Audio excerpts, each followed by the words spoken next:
I chose to say childhood sexual trauma instead of childhood sexual abuse for the beginning of this message because the incidents that happened to me as a kid weren't all considered abuse.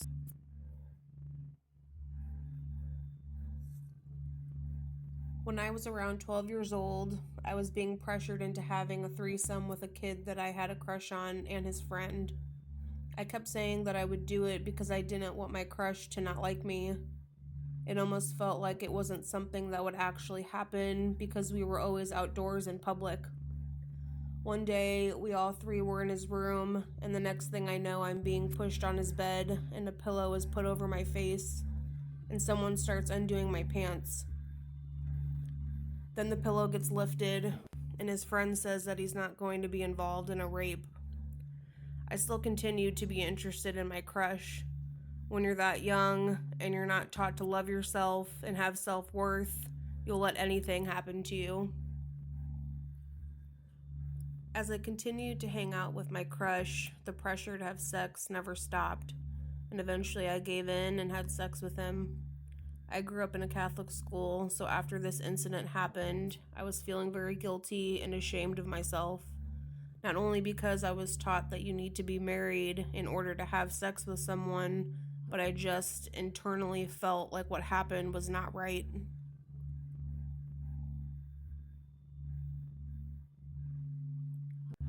Around this time, I started to have memories come back of being sexually abused by an extended family member.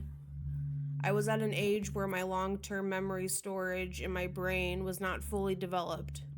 Apparently, when children are sexually abused at a very young age, the memories can surface when genital stimulation occurs. Since I had recently just had sex for the first time, this theory made total sense.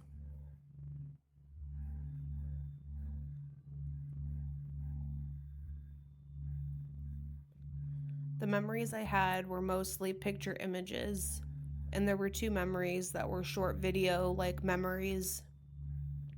Not long after the memories came back, I told my mom about the abuse.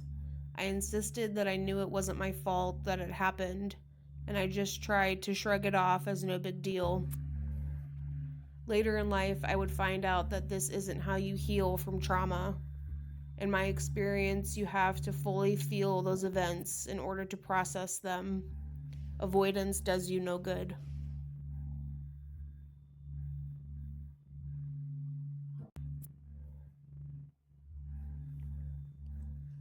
When I was 26 years old, now having a toddler of my own, an incident happened that would dredge up these memories and completely tore me apart. I now could not stop thinking about how young I was when this happened to me.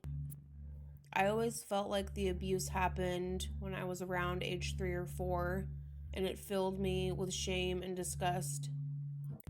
I learned in therapy that shame is a very common thing to feel when someone is sexually abused. I knew it wasn't my fault for it happening, but I think since I was involved in such an unthinkable act, my mind told me that I was guilty of something, which led to feelings of shame. Not only did I feel ashamed, but I felt embarrassed of what happened to me. These emotions seem very misplaced, but my mind just couldn't accept that these things happen between a child and a teenager.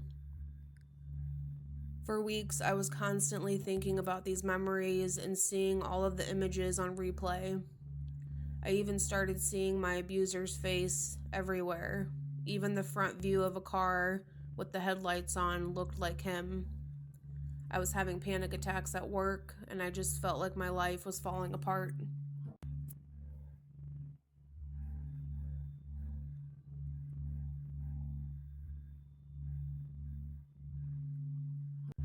Through all this suffering, something told me that the only way to get over this incident was to forgive my abuser.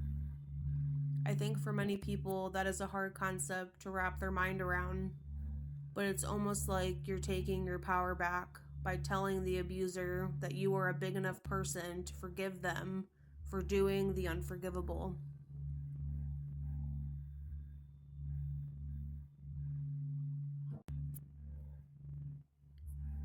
Worried that I would confront him and he would deny everything was definitely at the forefront of my mind, but I still had to try in hopes that would not be the case and that I could finally move on. I wrote a letter, invited him over to my house, and I read him the letter as we sat on my back porch. My friend was inside my house listening just to make sure I would be okay. As I finished reading the letter, I looked up at him and he said how sorry he was for what happened and that he wasn't sure if I even remembered. He even said that he had told his wife about everything years ago and how terrible he felt about it. It was such a relief that he didn't deny anything. We walked over to my fire pit and I lit the note on fire as a symbol of destroying those memories and moving on.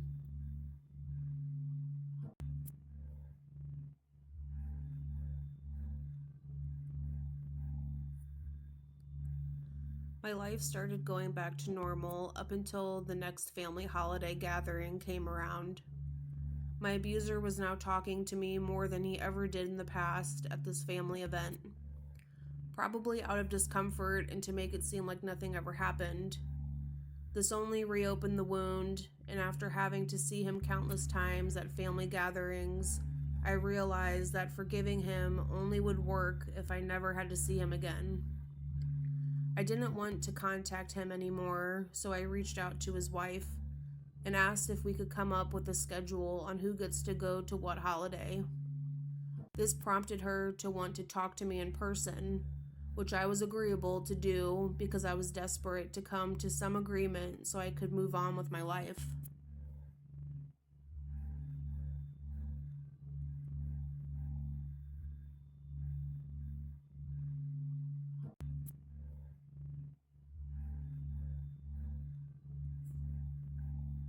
We eventually met up in person, and somehow the topic of how often the abuse happened came up, and she revealed that he told her it happened over a span of 3 weeks. I couldn't comprehend what she was saying to me because I thought it happened once, maybe twice. I broke down crying, and it felt like I was being traumatized all over again.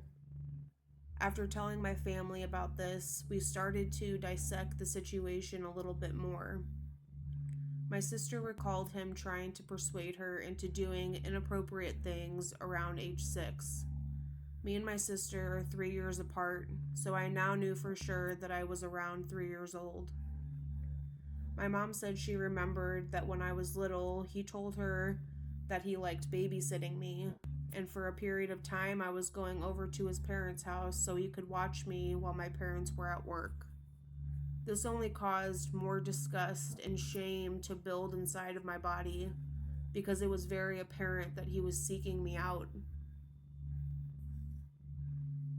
After the conversation with his wife, they stopped coming to holidays and family gatherings altogether. I didn't know it at the time, but my mom had threatened him to stop coming around the family or she would tell his parents what he did. Even though I didn't have to see him anymore at holiday functions, anytime a holiday would come up, I still just had immense amounts of anxiety and continued to dread going, and most of the time I just wouldn't go. This ate at me because to me it meant that he still was in control and had the power over my mind.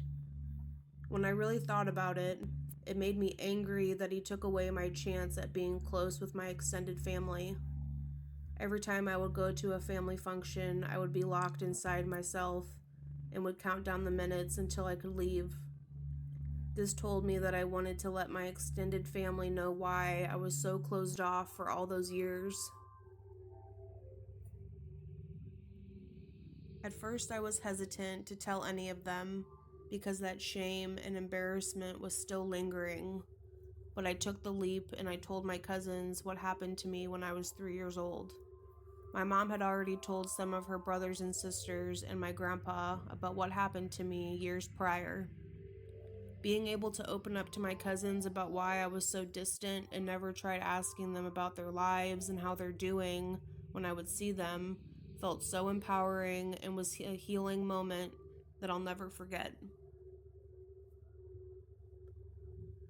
I can now talk about my childhood sexual abuse without crying and I can go to family functions without anxiety coursing through my body. My abuser moved him and his family many miles away, so the chance of seeing him is close to none. It took 20 years for me to finally heal from my childhood sexual abuse. I went through many ups and downs with this healing journey. One minute thinking that I overcame the shame and embarrassment and disgust, and the next I'm being plummeted back into those memories, not knowing if I would ever come out the other side. I eventually went through therapy solely for my childhood sexual abuse, and the biggest thing that helped me was telling my story out loud to someone else over and over again until it had no emotional effect on me. There's something about exposing yourself to difficult memories and situations that desensitizes you. It lets you finally breathe and integrate the situation that once had a tight hold of your mind, and it makes it easier to live with. I can still see those images in my mind of what happened to me, but it does not have power over me anymore. It's just a part of my story now. A story of taking my power back and showing other people who have struggled with the same situation know that they can get their power back too.